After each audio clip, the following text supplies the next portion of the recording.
Okay. Everybody's awake? Okay. Hi, my name is Ahmad Sadeghi from Technical University Darmstadt. Welcome to the session with an amazing creative name, Blockchain 1. I usually don't chair such sessions, but since blockchain is a big hype, I wanted to know what it's all about. So this is why we come to this amazing session, and the first speaker, amazing speaker, is Maria Apostolica from ETH Zurich, one of the amazing universities in Europe. It is not in US, it is in Europe. Okay, please.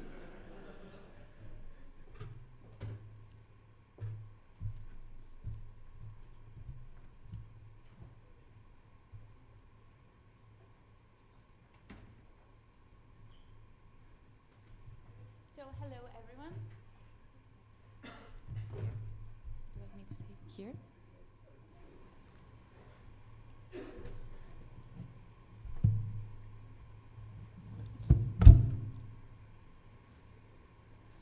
Okay, sorry for that.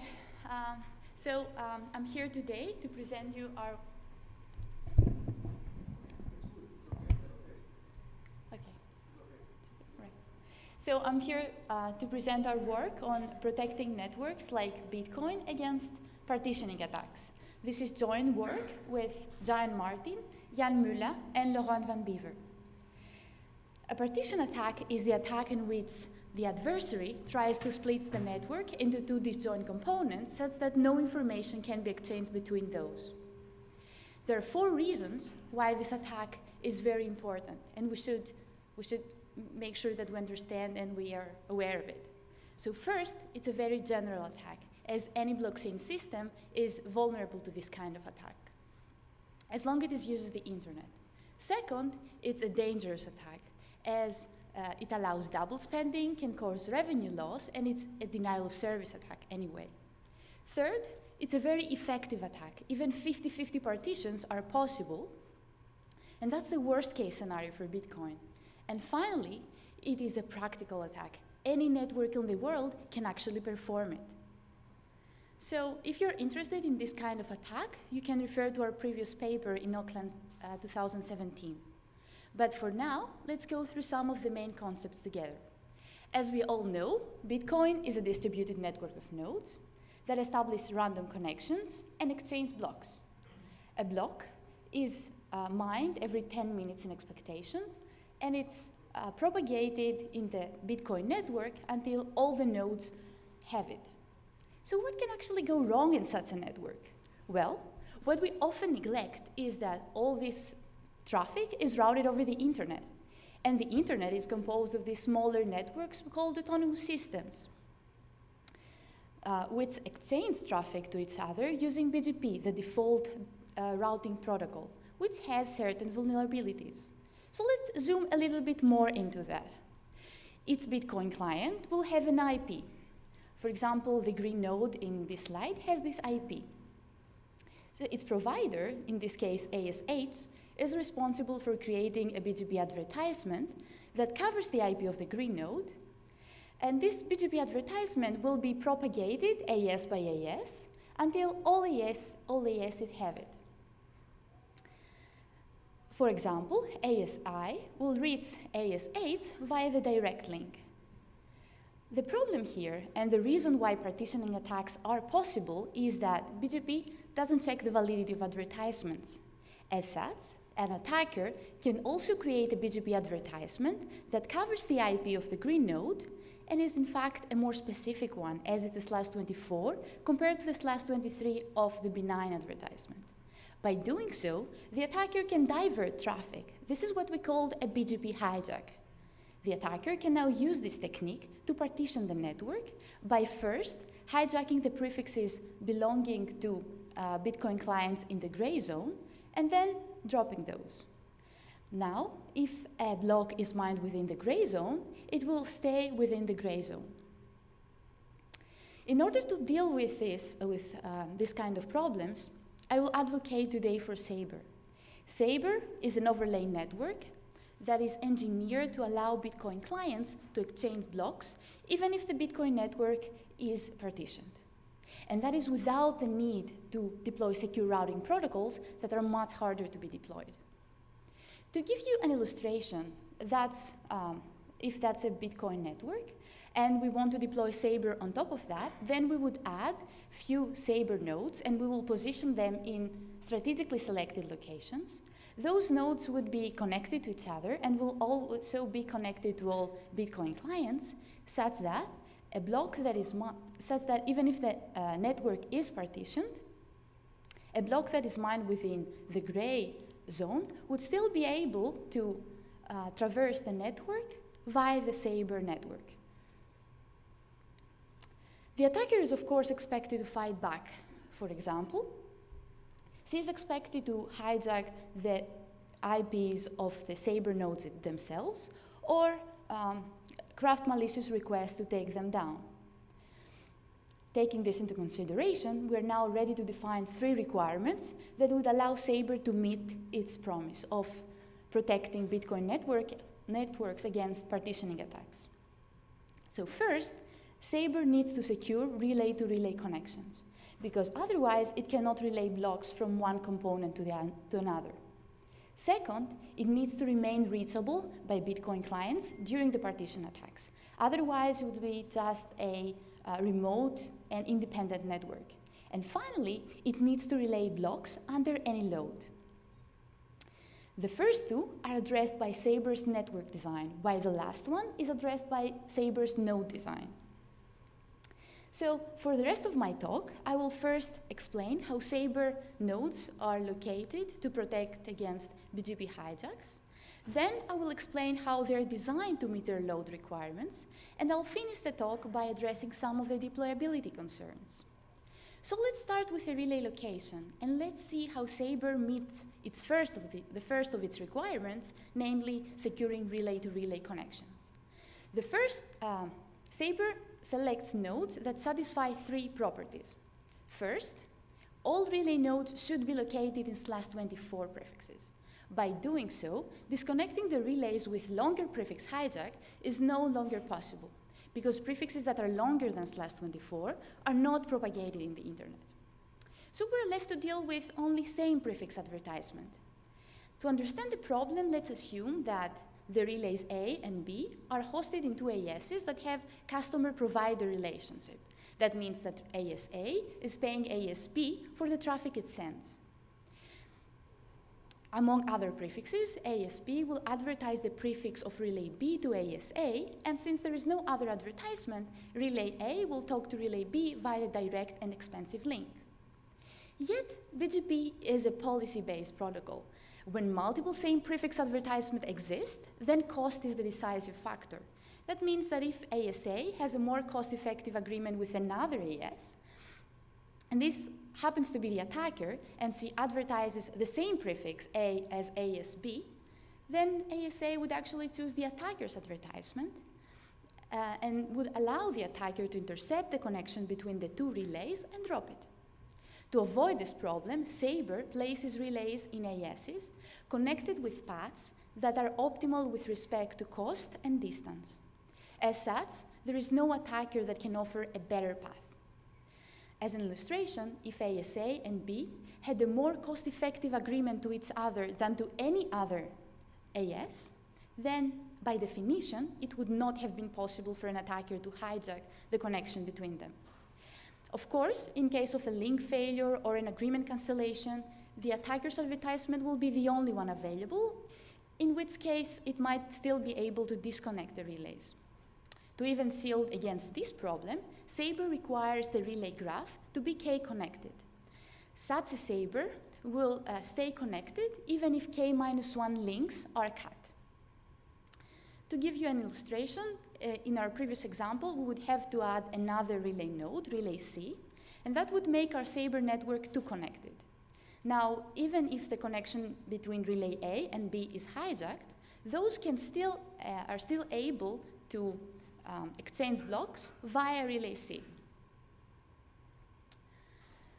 Okay, so the second requirement from SABRE was that it remains reachable by all Bitcoin clients. To do so, SABRE positions nodes such that most clients are protected from its potential attacker by at least one relay node. In the interest of time, I won't talk further about that, but you can refer to the paper. What I will do, though, is that I will try to convince you that the SABRE's network design actually works by discussing some of our key results. We evaluated SABRE's network design by its effectiveness against two types of attack: network-wide attacks and node-level attacks. For the former one, the question that we are asking is, what is the largest partition each single AES can create? To put this in perspective, in the current network, any single AES in the world can create partitions out of 90% of the Bitcoin clients. Using SABRE location algorithm in today's internet, we found at least one possible SABRE network that is composed of only 6 SABRE nodes that would allow only 3% of AESs in the world to create partitions larger than 50 out of larger than 15% of the Bitcoin clients. With respect to the second type of attack, the question we are asking is, how many individual clients are protected against isolation? As a baseline, observe that in the current network, at most 10% of the Bitcoin clients are protected against 15% of the AESs. But we again found that a SABRE network of only 6 nodes would protect more than 90% of the Bitcoin clients from 92% of the malicious AESs. Having explained how SABRE network design makes it robust against BGP hijacking, I'll now talk about the node design. As a reminder, SABRE nodes are expected to relay blocks under any load. There are actually 2 types of deployment for SABRE, depending on the incentives of the parties that are deploying SABRE. We call those private and public. For the private deployment, it can be used to serve few predefined clients. As such, a SABRE node of a private deployment needs to establish connection to a small, predefined set of IPs, receive and relay blocks to only them, while being unreachable to everyone else. So these requirements can be easily fulfilled by the current Bitcoin client, and it can be even hosted in a VM. On the other hand, though, a public SABRE deployment can serve all Bitcoin clients, but is a bit more challenging to be implemented. In particular, a SABRE node of a public deployment will need to maintain thousands of connections, receive, verify, and relay blocks to all of them, while protecting itself against spoofing and malicious requests. All these requirements cannot be fulfilled by simple software implementations. However, SABRE can leverage programmable data planes. By programmable data planes, I'm referring to network devices that can be programmed to perform various operations on packets at line rate. I will refer to this kind of deployment as SABRE DP.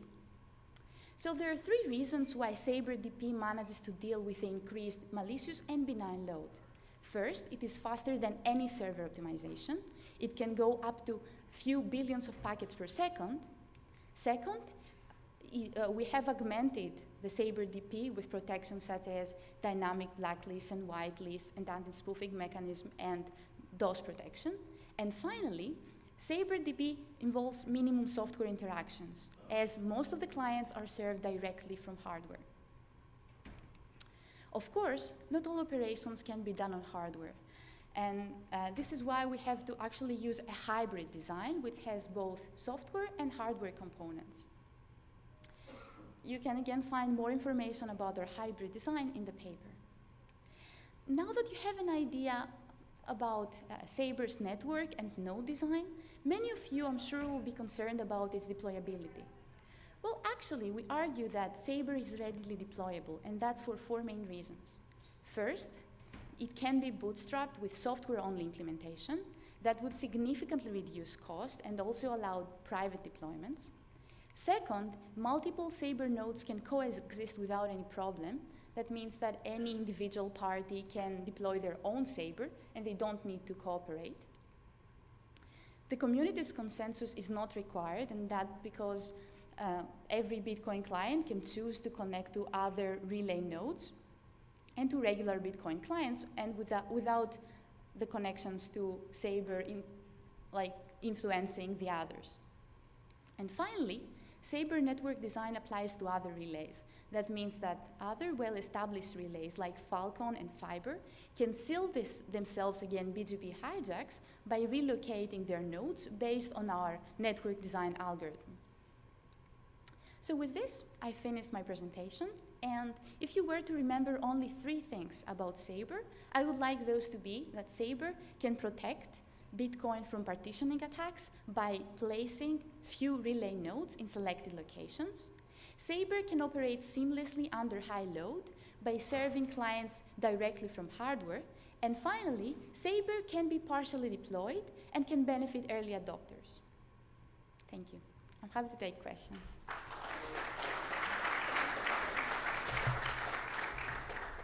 Questions? We are in time, you have time. Please. So can I ask from here? You want to ask a question? Could you please go to the microphone and identify yourself? Are you working for NSA?